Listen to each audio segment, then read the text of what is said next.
저희가 좀 이렇게 모일 수 있는 시기가 되면 거기서 함께 뭐 토요일이든 이제 교제도 했으면 좋겠다는 생각도 들고요.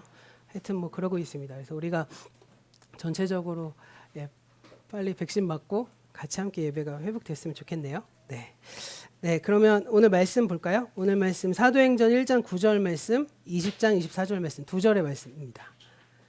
네, 사도행전 1장 9절 말씀, 20장 24절 말씀. 네.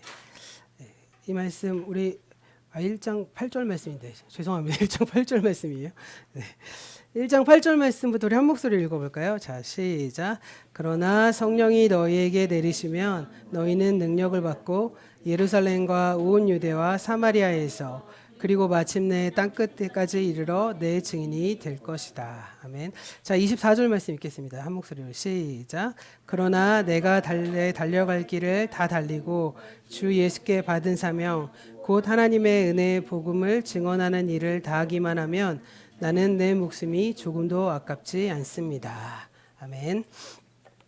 네, 지난 주일에 있는 말씀에서 하나만 따서 오늘 본문에 이렇게 했어요. 그래서 원래 빨리 이렇게 사도행전 빨리 끝내려고 했다가 이 말씀은 꼭 해야겠다 싶어갖고 이 한 구절의 말씀하고 사도행전의 전체 주제인 1장 8절 말씀을 가지고 말씀을 오늘 나눠보려고 해요. 지난 주일에 그 밀레도에서 고별 설교를 이제 바울이 하면서 이 사도 바울이 고백을 하죠. 나의 달려갈 길, 그래서 My Way 하면서 저희가 그 My Way 팝송 가사랑 비교도 해봤죠. 사도 바울은 하나님의 복음을 증언하는 사명을 가리켜서 나의 달려갈 길이라고 하면서 생명과 사명을 동일시한다고 말씀드렸잖아요. 그래서 바울이 어떻게 이렇게 고백을 할 수 있을지, 생명과 사명이 어떻게 일치할 수 있을지를 우리가 또 질문해보고 또 답해보는 시간이었습니다. 오늘은 사명이란 주제를 가지고 좀 더 이어서 발전시키려고 해요. 왜냐하면 지난 시간까지만 하고 딱 끝나면 이 사명에 대한 정리가 좀 잘 안 되실 것 같아서요. 예, 사명에 대해서 좀 주제를 발전시켜서 좀 말씀을 드리려고 합니다. 우리는 주로 사명이라고 하면 누구한테만 가는 거라고 보통 생각하냐면 목회자들만 받는 게 사명이다라고 생각하시는 경향들이 있으세요. 예, 하나님께서 몇몇의 사람들, 그러니까 그 가운데서도 예를 들면 선교사님이나 목회자와 같이 소위 말하자면 성직이라고 불리는 직종에만 붙이는 것이지 나는 뭐 이에 해당되지 않는다. 사명이라는 건 뭐 나한테 크게 해당되지 않는다라고 생각하시는 분들이 꽤 많습니다. 그런데 이러한 오해가 왜 일어나냐면요. 이런 오해는 이 사명 이꼴 교회 일이라는 이 생각 때문에 일어난 현상이에요. 예, 그래서 성직자라고 하면 교회 일을 수행하는 사람이라고 생각해서 그런 직업군에 포함되잖아요. 일반적으로 사회에서. 그런데 여기 있는 분 다 아시겠지만 목회자만이 사명을 받은 것이 아니라 목회자만이 하나님의 일을 하는 것이나 그 일이 거룩하다는 뜻은 절대 아닙니다. 그러면 왜 사람들에게 이러한 인식의 왜곡이 일어날까요? 예, 여기에는요, 교회와 세상의 이분법적인 사고가 들어있기 때문이에요. 그래서 교회 일만이 하나님 일이고 일상의 직업은, 그러니까 세상적인 일들은 하나님의 일이 아니다라고 생각하는 거죠. 그러니까 내가 학교에서 공부하는 거가 하나님의 일이 아니야. 이건 내 일이야. 뭐 이런 얘기 하잖아요. 그래서 예를 들어서 우리 부모님들 가운데 저도 그런 얘기 많이 들었는데 야, 공부해서 남 주냐? 라고 얘기하잖아요. 근데 사실 기독교적인 정신으로 따지면 공부해서 남 줘라 라는 소리를 듣고 살아야 되는 거죠. 그러니까 왜 그걸 이렇게 기독교적인 생각과 일상에서의 생각이 왜 이분법적으로 갈리게 됐을까요? 왜냐하면 교회 일은 하나님 일이고 세상 일은 사단이 지배하는 세상 속에 살아가고 있는 영역이기 때문에 우리가 이것을 이렇게 나눠서 생각하고 있다는 거예요. 그런데 만약에 교회 일만이 사명이라면 자연히 사명의 최상급의 등급, 최고의 등급은 목사직이 되겠죠. 선교사님이나. 그래서 그런 경향이 오늘날 한국 사회에서는 많이 줄었지만 예전에는요. 교회 다니시는 분들 가운데 은혜 받았다고 하면 다 목사님 되겠다고, 목사 되겠다고 신학교로 오는 현상들이 많았어요. 요즘은 너무 안타까운 현상인데 요즘에는 신학교가 미달인 거 아시나요? 신학교가 미달이거나 정원이 채워지는 학교도 있대요. 왜 채워지는지 아세요? 전과하려고. 그러니까 신학교가 이 성적이 좀 낮으니까 대학교 가운데서도 신학교로 들어와서 한 2학년까지 공부하고 전과 1학년 안에 전과하고 그리고 학생이 수급이 안 되니까 대학교가 오히려 이거를 잘 이용해서 1학년 마치고 전과할 수 있는 제도를 또 만들어요. 그게 무슨 말이에요? 전과해도 되니까 입학만 해라고 하는 거죠. 그러니까 참 이게 안타까운 일들이 일어났습니다. 그런데 이제 제가 신학교에 다닐 때만 하더라도 이 신학교가 굉장히 많았고 또 커트라인도 좀 셌고 막 좀 이랬던 시기였어요. 저도 신학생 때 만학도라고 해서요. 나이가 지긋하신 분들이 목회자가 되겠다는 일념 하나로 학교에 입학하셔서 정말 어렵게 공부하시던 형님 누님들이 굉장히 많았습니다.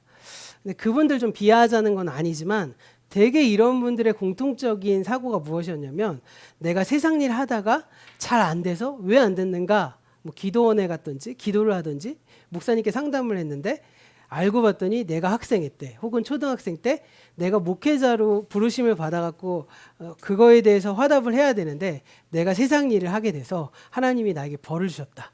그래서 지금이라도 나는 목회자가 되겠다라고 하신 분들이 굉장히 많았습니다. 네, 그래서 제가 신학생 때만 해도 전국에 신학교가 엄청나게 많았어요. 그러니까 주변에도 엄청나게 많았고요. 그래서 그런데 이렇게라도 신학교에 오신 분들은 그나마 양식이 좀 있으신 분이셨어요. 예, 신학대학교 4년, 신대원 2년에서 3년, 그리고 전임사역자 과정 해갖고 총 토탈하면 약 10년에 걸친 시간이 이제 정식적인 루트를 거치면 목사가 되기까지 한 그 정도의 시간이 걸리거든요. 그런데 그 시간 동안 공부를 하시기 좀 버거우시거나 아니면 나이가 너무 많이 들어서 공부를 끝내면 이미 은퇴할 나이가 되셨거나 아니면 내가 목회자로서의 사명을 한 5년에서 10년밖에 사역을 못한다고 생각하시는 분들은 아무래도 조바심이 나시겠죠. 그래서 어떤 게 또 유행이었냐면 통신신학교. 그러니까 지금으로 따지면 거의 어떻게 보면 신학교가 대한민국의 그 온라인 대학교를 개척했다고도 볼 수 있을 것 같아요. 통신신학교라든지 이런 것들을 뭐 어디 신학원 이런 데들이 이제 열어서 한 2, 3년 안에 해치우고 작은 교단에서 목사 안수를 주는 뭐 그런 일들이 참 많았습니다. 그런 과정들이 또 넘치는 시기이기도 했어요. 그런데 제가 왜 이 말씀을 좀 길게 설명을 드렸냐면 이러한 모습은요 성경과도 부합하지 않고 개신교의 정신과도 부합하지 않습니다. 종교개혁자인 칼빈의 아주 중요한 가르침 가운데 하나가 뭐냐면 직업 소명론이에요. 직업 소명론. 이게 뭐냐면 모든 직업이 하나님의 거룩하신 부르심에 따른 것이다 라는 믿음입니다. 그러니까 우리의 사명이 수행되는 것은 교회일 뿐만이 아니라 우리의 일상의 자리이기 때문이다. 우리의 일상의 자리다라고 하는 주장이죠. 그러니까 교회 일만이 거룩한 것이 아니라 우리가 하는 모든 일이 다 거룩하다라고 말하는 게 직업 소명론의 어떤 아주 핵심적인 교리라고 할 수 있어요. 그래서 우리가 한 주간 세상에서 감당하는 모든 일상의 모든 일들이 다 하나님께서 주신 거룩한 사명이라는 거죠. 그래서 우스갯소리로도 말하지만 이 종교개혁가인 마틴 루터는 교회는 주일에만 문을 열고 평일에 문을 잠가야 된다 이렇게도 얘기했어요. 왜냐하면 사람들이 다 교회에만 모이니까 세상에 나가서 하나님의 일을 하는 그 사명을 망각해버리기 쉽다는 걸 종교개혁을 하시는 분들도 이미 다 알고 있었다는 것이죠. 그런 점에서 보자면 목사만이 성직이 아니라 모든 직업이 다 성직이라는 것을 꼭 기억하셔야 돼요. 그런데 여기서 잠깐 그것을 그 전개 가기 전에요. 소명과 사명에 대한 어휘에 대해서 좀 언급할 필요가 있습니다. 소명과 사명의 차이점 혹시 아시나요? 소명과 사명? 네. 소명은 부르심이란 뜻이죠. 그리고 사명은 보내심이란 뜻입니다. 영어로 하면 소명이 콜링이란 뜻이라면 사명은 미션이라는 것이죠. 그런데 우리가 대부분 이 소명과 사명을요 같은 뜻으로 혼용하곤 해요. 왜냐하면 하나님께서 나를 부르시는 것, 그러니까 소명하시는 것은 사명을 줘서 보내시기 위함이라는 거죠. 그렇죠. 하나님이 나를 부르셨다는 건 무엇인가의 사명이 있기 때문에 부르신 거잖아요. 그래서 이것은 동전의 양면과도 같다고 해서 소명과 사명을 약간 동일시해서 이렇게 해석하기도 합니다. 그런 점에서 어떻게 보면 우리 기독교인들은 그래서 자기 얘기를 할 때 이 소명과 사명을 혼용해서 쓰다가 주로 이제 양식이 좀 있으시거나 생각이 좀 있으신 분들은 어떻게 얘기하시냐면 소명이란 말을 잘 써요. 왜냐하면 왜냐하면 사명이란 말은 일반적으로 밖에서도 이제 많이 통용되는 말이잖아요. 그러다 보니까 나는 소명받았다. 하나님께서 나를 부르셨다. 콜링하셨다라는 것을 이렇게 많이 애용하는 반면에 사명은 어떻게 보면 사전적인 의미로 많이 쓰는 어떤 그런 것이기 때문에 이제 우리 개신교인들은 소명이란 말을 즐겨 사용하기도 합니다. 그래도요, 소명과 사명이 그럼에도 불구하고 사실은 크게 구별되지 않고 사용하는 게 맞고, 그걸 그렇게 사용하는 게 일상적인 건 사실인 것 같아요. 그래서 저도 오늘 말씀을 통해서는 이 소명과 사명을 크게 구분하지 않고 말씀드리려고 해요. 그렇지만 꼭 기억하셔야 될 건 무엇이냐면 소명과 사명은 이 동전의 양면과도 같아서 하나님께서 나를 부르셨다는 건 바로 사명을 줘서 보내시기 위함이다라는 걸 기억하셨으면 좋겠어요. 그럼 다시 아까의 주제로 넘어가서요. 이 직업 소명론에 의하면요. 모든 직업이 다 거룩하다라고 말합니다. 그런데 그러면 여기서 한 가지 질문이 좀 생기지 않나요? 제가 예전에 이제 직업 소명론에 대해서 공부하면서 칼빈의 기독교 강의를 보면서 제가 교수님한테 이제 질문했던 기억이 있는데 바로 이 질문을 했어요. 아니 그러면 하나님이 우리 인간에게 주신 모든 직업이 다 하나님께서 주신 거룩한 사명이라면 예를 들어서 사기를 쳐서 돈을 버는 사람은 어떤 사람들이냐? 아니면 뭐 예를 들면 빚을 갚지 못한 사람을 찾아다니면서 신체 포기각서를 막 좌다갖고 돈을 뜯어내는 사람들은 어떤 사람들인가? 갈 곳 없는 여성들을 유인해서 몸을 팔게 하는 사람, 이런 사람들 역시도 다 거룩한 사명을 수행하고 있는 것일까요? 반대로요, 점잖고 사회적인 평판이 좋은 직업은 어떻게 하든 그 일 자체만으로 하나님의 거룩한 사명이 될까요? 의사가 의사 역할을 하는 게 다 거룩한가요? 검사가 검사 역할을 하는 게 다 거룩한가요? 목사가 목사 역할을 하는 게 다 거룩한 일일까요? 한번 생각해 보셨으면 좋겠어요.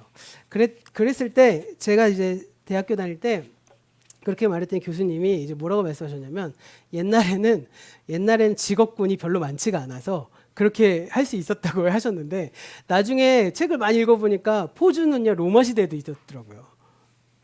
그렇잖아요. 그러니까 사실 이게 해석이 좀 애매한 것이죠. 그런 점에서 우리가 좀 더 신중하게 생각해 볼 필요가 있는데요. 우리가 일상에서 하는 모든 일이 다 거룩한 일이지만 그것이요 저절로 거룩해지지 않는다는 거예요. 그러면 우리가 하는 일이 언제 거룩해질까요? 그 일을 통해서 하나님의 주대심이 이루어질 때, 하나님의 주대심이 나의 일상의 영역에서 이루어져 갈 때 그 모든 일들이 거룩해진다는 것이죠. 주부가요, 가족을 위해 밥을 짓고 청소하고 세탁을 하고 빨래를 말려서 다림질을 하고 집안을 정리하는 그런 모든 일상에서 하나님의 주대심이 이루어져 갈 때 그 일은 하나님의 거룩한 일이 된다는 것이죠. 밖에 나가서 일하는 직장인들, 사업가들, 학자들, 학생들이 자기가 맡은 일과 그 일들을 통해 만나는 사람 사이에서 하나님의 주대심을 이루어갈 때 그 일은 거룩한 하나님의 일이 되는 겁니다. 그러니까 모든 직업이 거룩한 소명이다라는 말은요, 일 자체가 거룩하다는 뜻이 아니라 그 일을 거룩하게 하는 것을 의미하는 말이에요. 그 일의 현장에서 그 일들을 통해서 하나님의 주대심을 이루어서 그 일을 거룩하게 하는 사명이 우리에게 주어졌다는 것이죠. 그렇다면 이 목사가 하는 일을 볼까요? 목사가 하는 일을 통해서 하나님의 주대심을 이루어내는 것이 아니라 목회자가 자신의 욕심을 이루고자 한다면 목사 일도 지극히 세속적인 직업에 불과한 것입니다. 제가 지금 이렇게 설교하고 있지만 제가 설교를 잘해서 여러분들에게 인정받으려고 설교를 하면 제 일은 아주 세속적인 직업군에 속하게 되는 것이죠. 그리고 어떻게 보면 제가 말씀을 좀 조작해서 제가 이 교회를 통해서 무언가를 얻어내려고 하고 그리고 그것을 청중의 반응을 좀 살피고 이렇게 된다면 제가 하는 설교는 한편의 종교적 연설에 불과하게 될 거예요. 또 목사가 교회 외적인 조건에서 사회적인 성취감을 좀 얻으려고 하거나 정치적인 수완을 발휘해서 교회의 주인이 되거나 이 일을 경제적인 수단의 안정으로 삼으려 하면 그건 역시도 하나의 종교 직업인이나 종교 사업가에 불과하게 된 것이겠죠. 그렇다면 목회자만 그렇게 될까요? 평신도가 교회에서 하는 일도 마찬가지일 거예요. 우리 교회는 아직 뭐 크게 우리 가족들이 교회 안에서 하는 일이 없잖아요. 그런데 아마도 좀 더 성장하기 시작하면 여러 가지 의미 있는 일들을 하게 되지 않을까 생각해 봐요. 그런데 이제 말씀드리고 싶은 건 저는 개인적으로는 절대 억지로 하는 것이 아니라 자연스럽게 우리 안에서 선한 일을 좀 이루고자 하는 열망이 좀 생겨지고, 그리고 그 선한 일을 추구하면서 이 일들이 확장되길 좀 소망하고 있거든요. 그러니까 교회 안에서 하는 일, 또 교회를 위해서 하는 일이라고 해서 다 거룩한 것이 아니라는 겁니다. 그것을 세속적인 욕망을 이루고자 한다면 말인 거죠. 우리가 평신도들이 교회 일을 막 하는 그 욕망의 추구가 단순히 뭐 예를 들면 헤비타트 같이 봉사활동 정도 하는 거에 대한 만족감으로 그치면서 교회 봉사를 하게 된다면, 그러면 그건 역시도 세속적인 일에 불과한 것이죠. 그러니까 목회자든 평신도든요, 교회 일도 주님을 섬기는 일을 해야만 비로소 거룩해진다는 것입니다. 목사가 교회에서 하는 일도 어떻게 하느냐에 따라서 세속적인 일이 되는 것이고요. 교우들도 역시 교회 밖에서 하는 일이 어떻게 하느냐에 따라서 하나님의 거룩한 일이 될 수 있다는 겁니다. 그것이 모든 직업이 다 하나님의 소명이다라는 직업 소명론의 뜻인 겁니다. 그런 점에서 목사직을 비롯해서 교회에서 또는 교회를 위해 하는 일들뿐만 아니라 우리가 일상에서 하는 모든 일이 다 거룩한 거예요. 우리가 일상에서 하나님의 주되심을 이룬다면 말이죠. 그리고 우리는 이제 그 일을 위해서 세상에 보내심을 받은 겁니다. 그러니까 우리가 사실은 이 땅에 태어난 소명을 받은 이유는 무엇이냐? 이 땅에 하나님의 주되심을 이루고자 하는 사명을 받았기 때문이다 라는 것을 꼭 기억하셨으면 좋겠어요. 그런 점에서 이 보내심이라는 뜻을 가진 사명의 그 단어가 미션이라는 거잖아요. 이 미션은 보내다라는 뜻의 이 라틴어 동사인 미투어에서 이렇게 온 말이라고 그래요. 그래서 우리말로는요, 보내심이라고 옮겨볼 수 있는데, 미션은 이렇게 사전으로 찾아보시면 보내는 행위 자체를 가리키는 말이기도 하고요, 보냄의 목적이 되는 어떠한 임무를 뜻하는 말이기도 한다고 해요. 그래서 영화 미션 임파서블 있잖아요. 미션 임파서블은 우리가 그냥 딱 보면 불가능한 임무라고 해석할 수도 있지만, 사실은 원래적 의미로 따지면 불가능한 일을 맡겨서 보냈다. 이 톰 크루즈를 통해서 이게 이런 뜻으로 해석하는 게 훨씬 더 가능한 겁니다. 그래서 그 미션이란 말은 그런 뜻으로 해석할 수 있는 것이고요. 그리고 성경적인 차원에서의 영어 미션은 다른 말로 번역될 수 있는데, 뭘로 번역되냐면 바로 우리가 잘 아는 선교라는 말로 번역될 수 있어요. 그러니까 정리해보자면 사명과 선교는 같은 뜻입니다. 사명하고 선교가 같은 뜻으로 해석되는 이제 원래 뜻이고요. 그러면 이렇게 좀 모아서 정리를 다시 쭉 해보면 우리의 사명이 그럼 무엇이 될까요? 우리의 사명을 한마디로 요약하면 바로 선교라고 할 수 있는 것이죠. 그럼 선교는 무엇이죠? 선교란 이 땅의 하나님의 나라, 하나님의 주되심을 이루는 게 바로 선교라는 거예요. 얼마 전에 뉴스 보셨나요? 얼마 전에 석탄일에 기독교 단체가 조계사 앞에서 막 편말 들고 예수천당 불신지옥 편말 들고 막 찬송가 틀고 난동 부리다가 난리 났잖아요. 기억나시나요?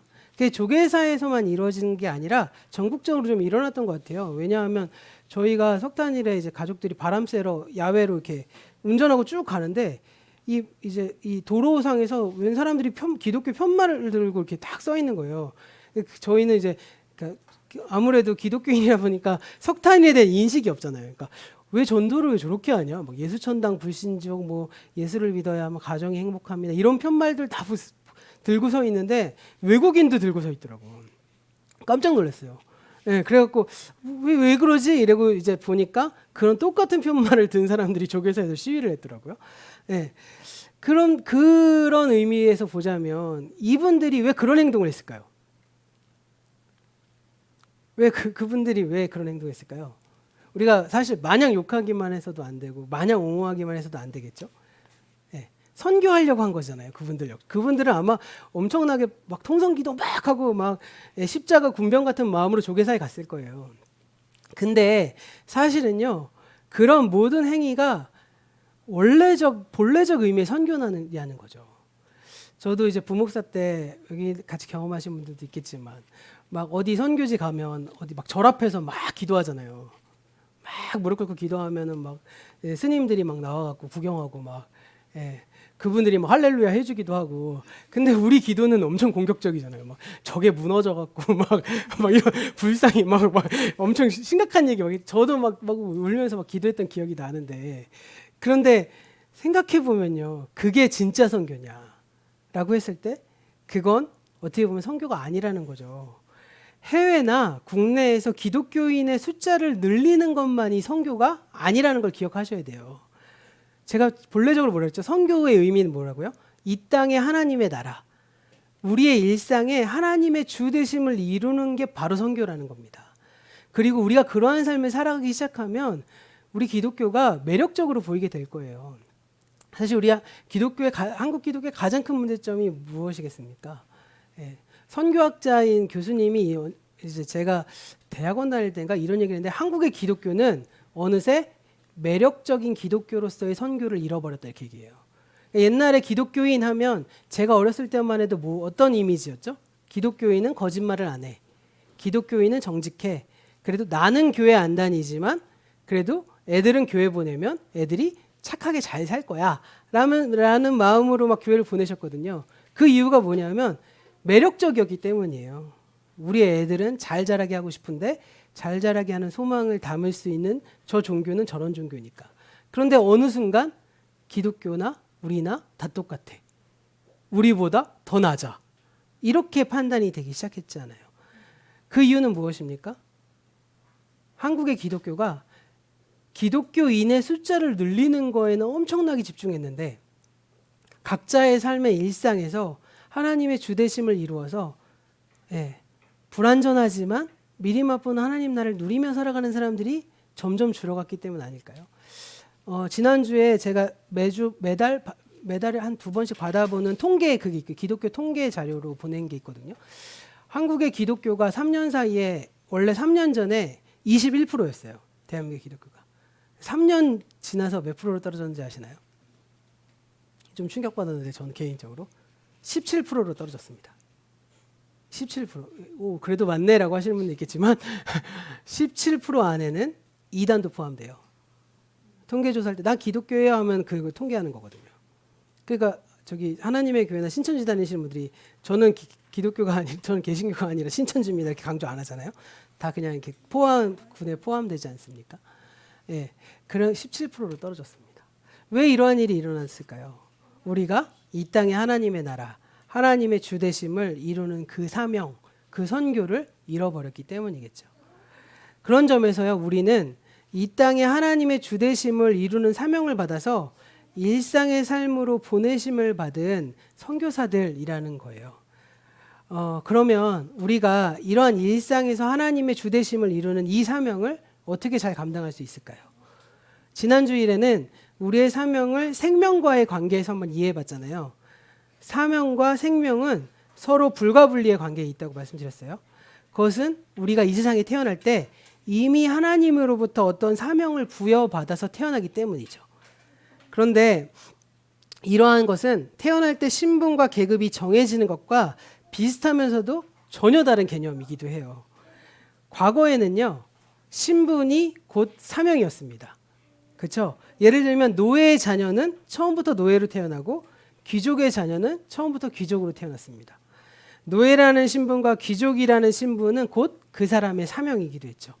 노예에게는 노예의 일이 주어지고 귀족에게는 귀족의 일이 주어졌으니까요. 그런데 이렇게 신분과 계급에 의해서 주어지는 사명은 그 사람의 존재에 부합하지 않죠. 그렇죠? 예를 들어서 어떤 노예는 음악성이 뛰어나고요. 노래를 엄청 잘해요. 그러면 그 사람의 존재에 부합하는 건 뭐죠? 가수나 성악가가 되어야 되겠죠. 그래서 그의 존재에 부합하려면 그래야 됩니다. 그런데 그 사람은 노예로 태어났기 때문에 평생 주인의 뒤치다꺼리만 하면서 살아가야 돼요. 그것은 존재에 부합하지 않는다는 거죠.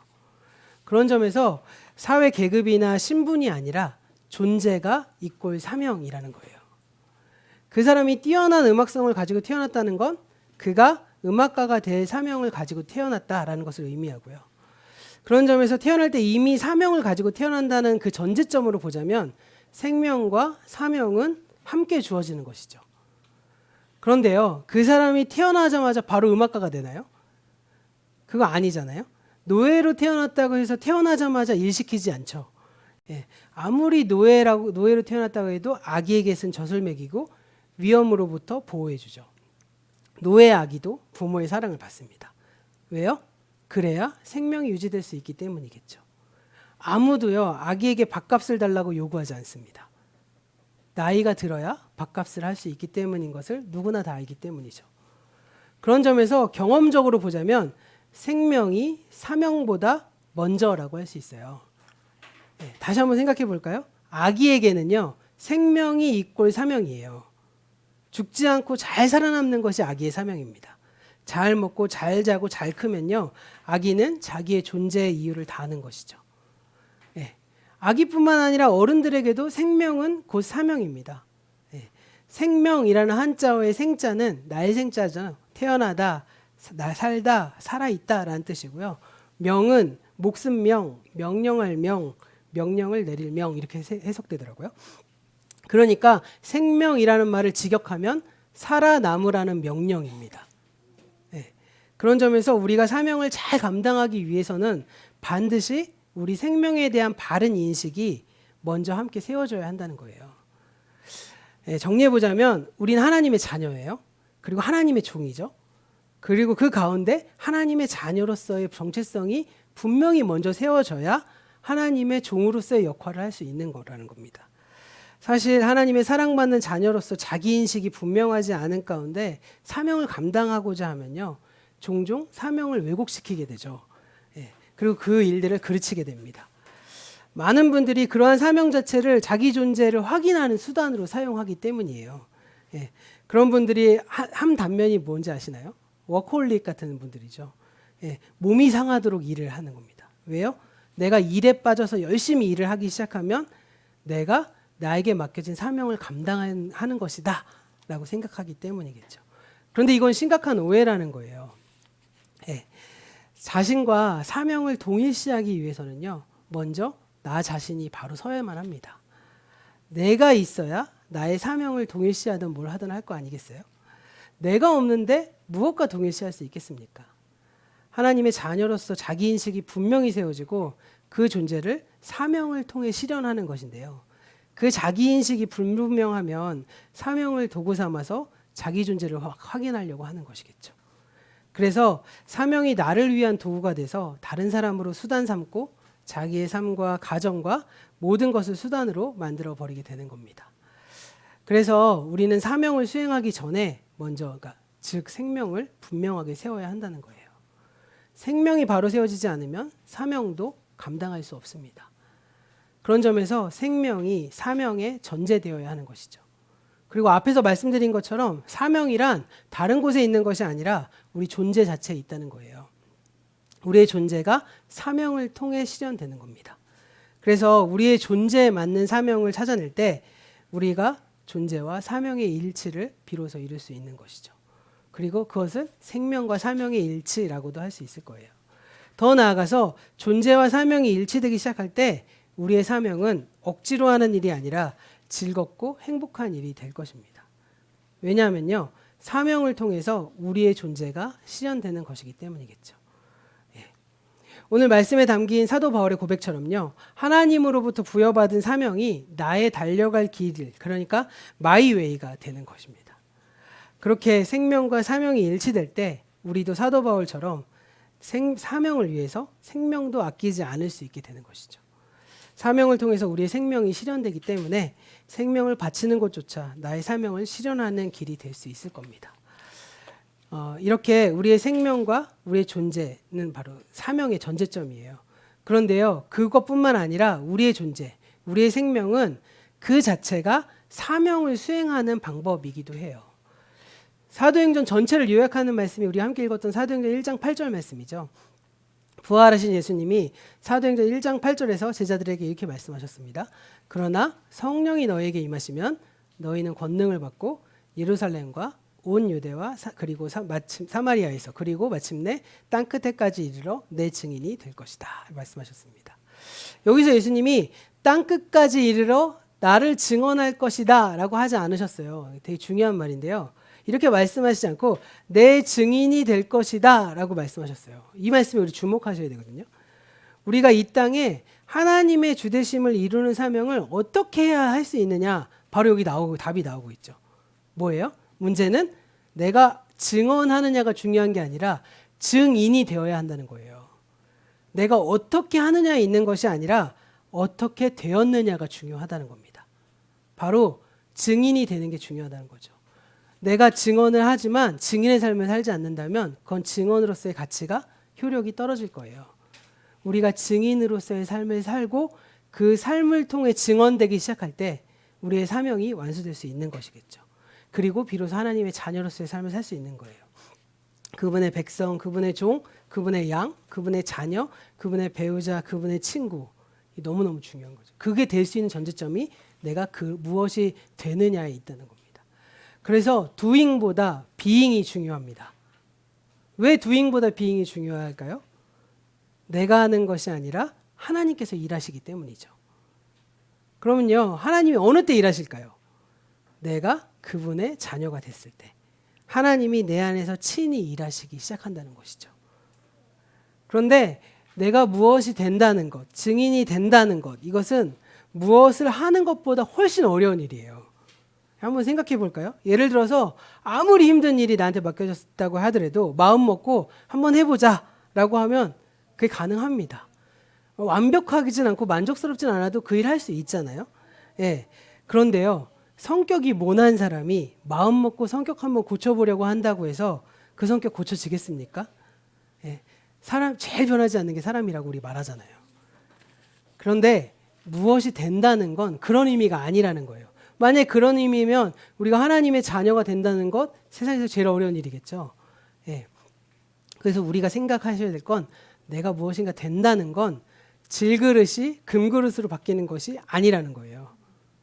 된다는 건 내 그릇에 무엇을 담느냐의 문제라는 겁니다. 그리고 그 그릇을 누가 사용하느냐의 문제라는 거예요. 질그릇에 밥을 담으면 밥그릇 되고요. 연장을 담으면 연장통 되고요.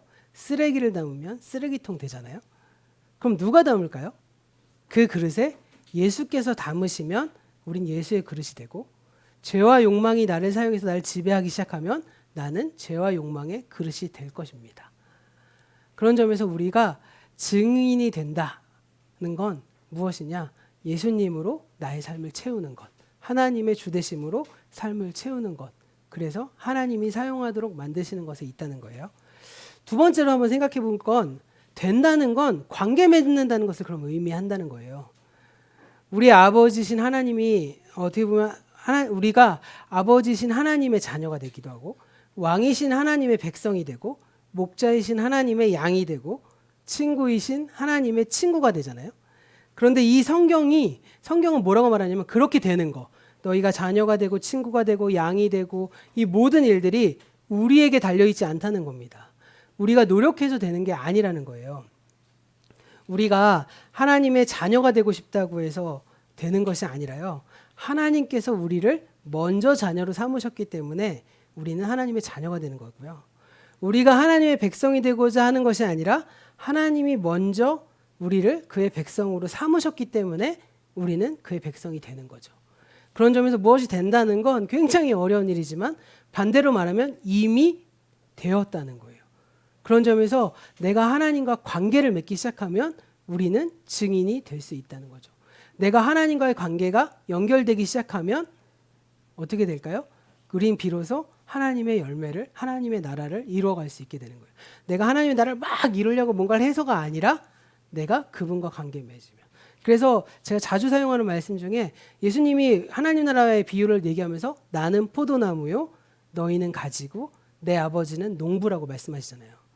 그러면서 가지가 열매를 맺으려면 어떻게 해야 된다고요? 나에게서 붙어 있어라, 머물러 있어라 얘기합니다. 그래서 제가 자주 말하는 것 중에 가지가 막 뭔가를 열매 맺으려고 노력한다고 열매 맺는 게 아니라고 말씀드렸잖아요. 농부가 김을 매주고 잡초를 해주고 물을 뿌려주고 해를 비춰주고 이랬을 때 포도나무이신 예수님이 우리의 가지를 통해서 줄기를, 영양분을 공급해주고 그 공급해주는 것을 잘 받으면 탐스러운 포도 열매가 열리는 것처럼 우리가 먼저 하나님과의 관계를 맺고 머물러 있기 시작하고 그분과 붙어 있을 때, 떨어지지 않을 때, 관계 맺기 시작할 때 비로소 우리가 하나님의 자녀로서의 삶을 살아갈 수 있고 그의 백성이 될 수 있다는 것이죠. 그런 점에서 우리가 해야 될 건 뭐냐? 그 관계를 먼저 이루어주신 그 관계를 내가 받아들이는 거예요.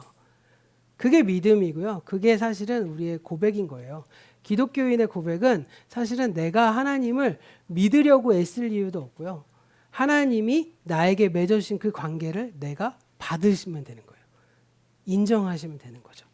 그리고 그 관계 아래 머무는 거예요.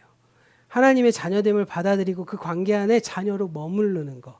그래서 하나님의 백성을 받아들이고 그의 백성으로 그 안에 머무는 거. 그리고 그 관계 속으로 들어가서 풍성한 삶을 누리기 시작하는 거. 그래서 하나님 우리 안에 오셔서 우리를 통해 마음껏 일하실 수 있도록 우리의 자리를 주님 앞에 내어드리는 것. 그게 우리가 해야 될 가장 큰 일이라는 거예요.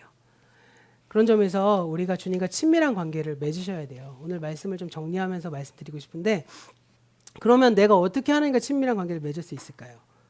네. 자주 만나야죠. 만나지도 않고 연락도 안 하고 지내면 자연히 멀어질 수밖에 없잖아요. 그래서 하나님을 기억하는 시간을 들이셔야 해요. 그리고 하나님 앞에 머무는 시간도 들이셔야 합니다. 그것이 바로 기도겠죠. 예. 하나님과 관계 맺고 그분 안에 머물고, 예. 그분을 찬양하고 그분께 감사드리고 그분께 원망도 하고 그분 안에 머무는 거죠. 예. 기도란 하나님 앞에 머무는 겁니다. 두 번째로요, 말씀을 읽고 듣는 시간을 들이셔야 돼요. 일주일에 한 번 주일에 예배 드리는 것만으로 하나님과 친밀한 관계를 유지하기 너무 어렵습니다. 예전에 뭐 저희 할아버지 세대, 할머니 세대는 목사님이 주신 일주일의 말씀을 이제 이렇게 매일매일 계속 읽어가시면서 묵상하시는 분들이 꽤 많으셨잖아요. 그래서 그걸로 막 한글도 띄시고 막 이런 일들이 막 한국교회 역사에 있었는데 굉장히 좋은 전통이기도 하지만 오늘날에는 그것보다 뭐 큐티도 있고요. 묵상도 있고 여러 가지 막 많은 방법이 있잖아요. 하나님을 알아갈 수 있는 그런 시간을 통해서 뭐 큐티나 성경 읽기 그리고 그 모든 것들을 통해서 하나님의 말씀을 좀 듣는 시간을 좀 가지시고요. 마지막으로 지금은 저희가 코로나 때문에 못 하고 있지만 가장 중요한 건 공동체로 함께 살아가기가 중요합니다. 우리가 똑같은 하나님을 아버지로 고백하고 주인으로 고백하는 사람들이 일주일에 삶을 모이고 매일매일의 삶을 함께 나누고 서로 격려하고 독려하고 의지하기도 하고 이런 일들이 일어나기 시작했을 때, 그랬을 때 하나님과 우리가 분명한 관계를 맺어갈 수 있을 거예요. 그래서 결과적으로요, 우리의 일상에서 주님을 가까이 하고 그분 안에 머물기를 계속하여서 하나님이 우리의 삶 속에서 주님이 되도록 만들어야 합니다. 그래야 일상에서 하나님이 우리의 주인이 되실 수 있어요. 그리고 그렇게 하면 주님께서 우리 안에서 친히 일하실 것입니다. 그래서 우리의 내면과 외면의 개인적인 삶과 사회적인 삶에 그리고 공동체적인 삶 속에서 하나님께서 하나님의 나라를 이루실 것입니다. 다시 정리하면 우린 일상에 하나님의 주되심을, 하나님의 나라를 이루고자 하는 사명을 받고 이 땅에 보내심을 받은 일상의 선교사들입니다. 그러니까 선교사 같은 존재가 아니라 우리가 선교사라는 거예요. 그것이 선교사의 본래의 뜻이거든요.